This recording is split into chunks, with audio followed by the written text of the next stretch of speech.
What is up, everybody? Welcome to the Third Bowl, your favorite football talk show that you haven't heard of. I'm your host, Devin, coming at you from Los Angeles, California, and I'm pretty sure I am the biggest Baltimore Ravens fan in Southern California, probably the biggest Baltimore Ravens fan this side of the Mississippi. Thank you so much for tuning in. I really appreciate it. This is my first attempt at any kind of talk show, first attempt making any kind of video about something like this. It's going to be fun. So thank you so much for tuning in. All right, everybody, just want to do a quick little breakdown about me and who I am as the host of this talk show. Like I said earlier, my name is Devin. I started playing football at the age of 7 for the Montebello Extreme. It was a small Pop Warner football team in the city that I grew up. Coaches wanted me to play center, and I had other ideas in mind. I wanted to be a running back. I remember watching Marshall Faulk, Eddie George, breaking tackles, breaking ankles, scoring touchdowns, and I thought to myself, that should be me. I want to be that guy.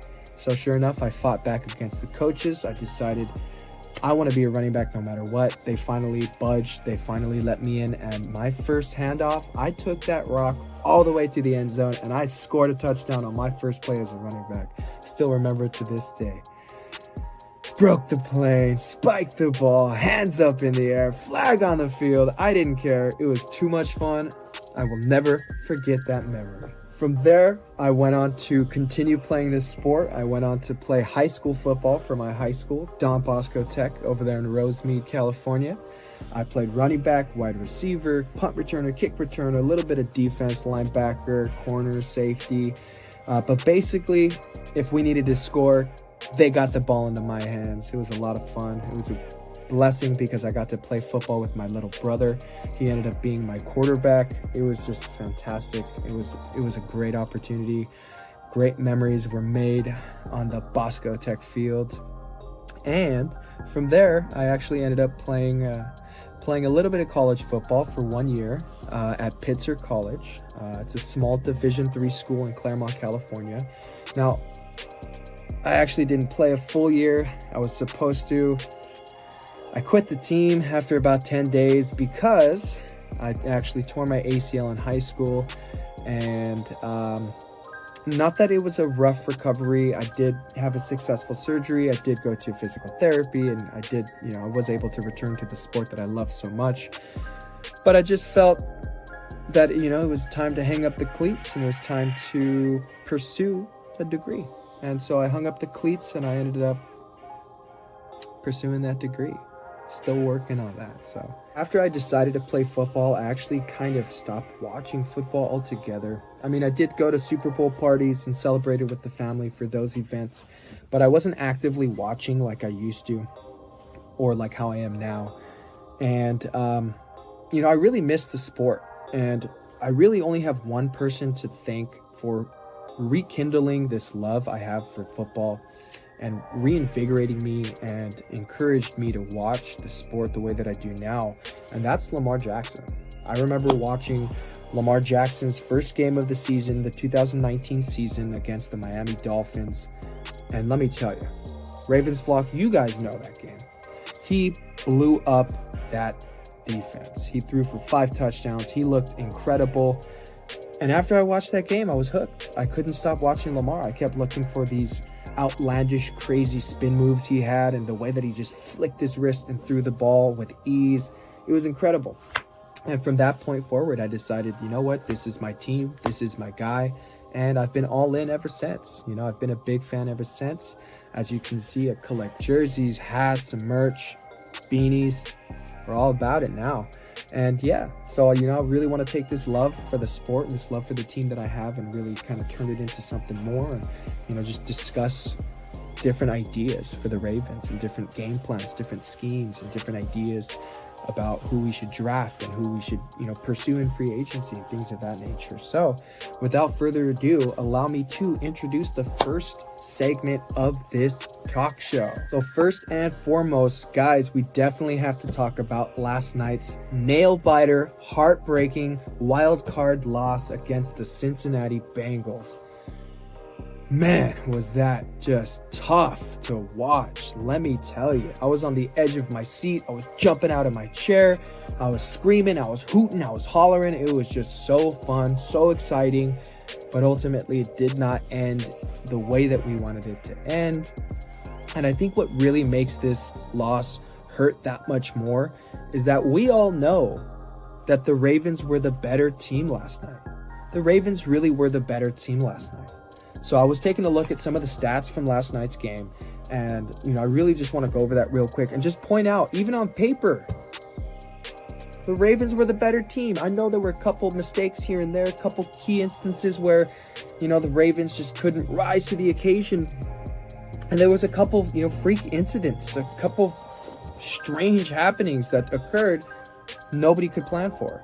So let's take a look at some of these stats. You can see that the Ravens were very, very efficient, both on the ground and through the air, right?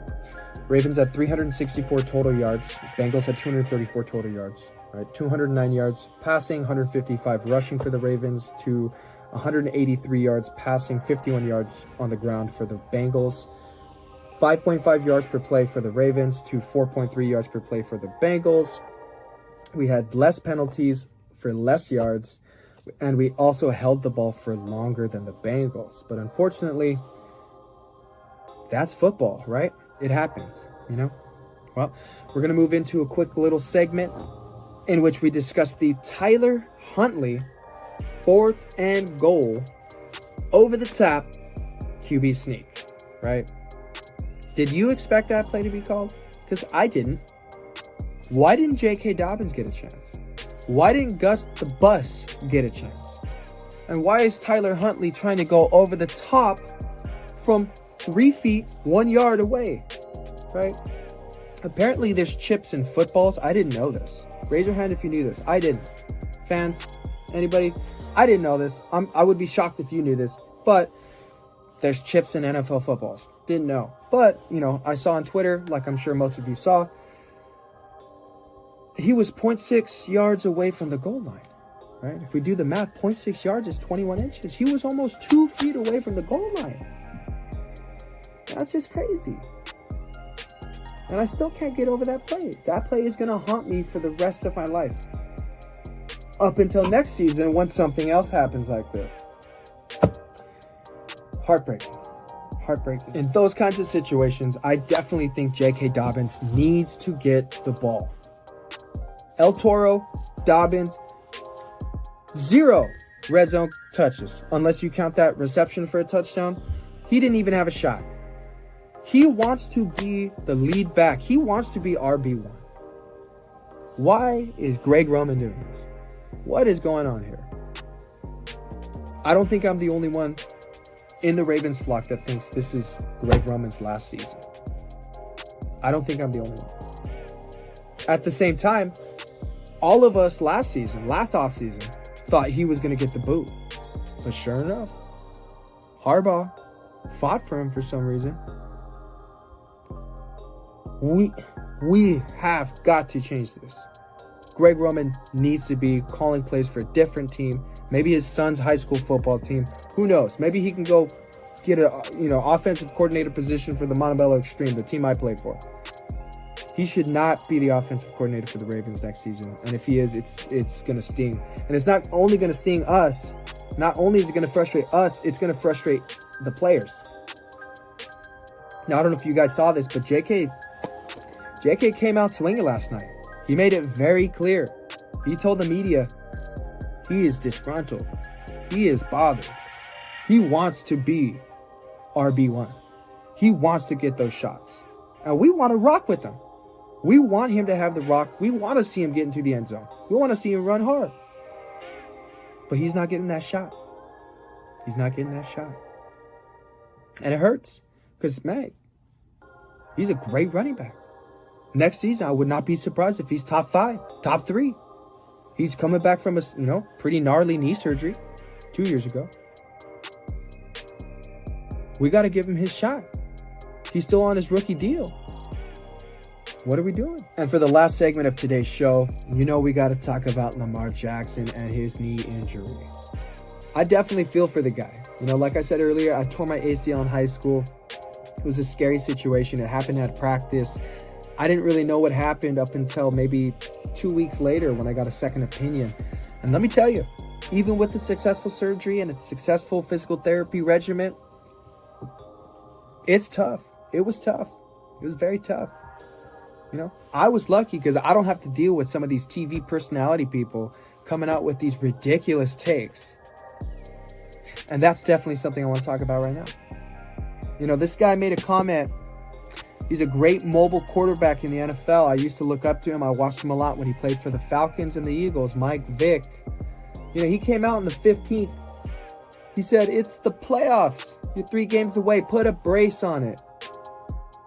I thought of all people who would understand this, Mike Vick would be the guy. But unfortunately, he doesn't know what he's talking about. Let's talk about another take by another great mobile quarterback, RG3. All right, I'm going to pull it up real quick. And I quote from his tweet. This is why you don't just put a brace on it. Played with no ACL and LCL for my brothers/team. Changed the trajectory of my career. Hindsight is 2020. I didn't have the luxury of that. Lamar does. He is doing the right thing, and I 100% agree. All of these people saying there's something else going on beneath the surface, maybe there is.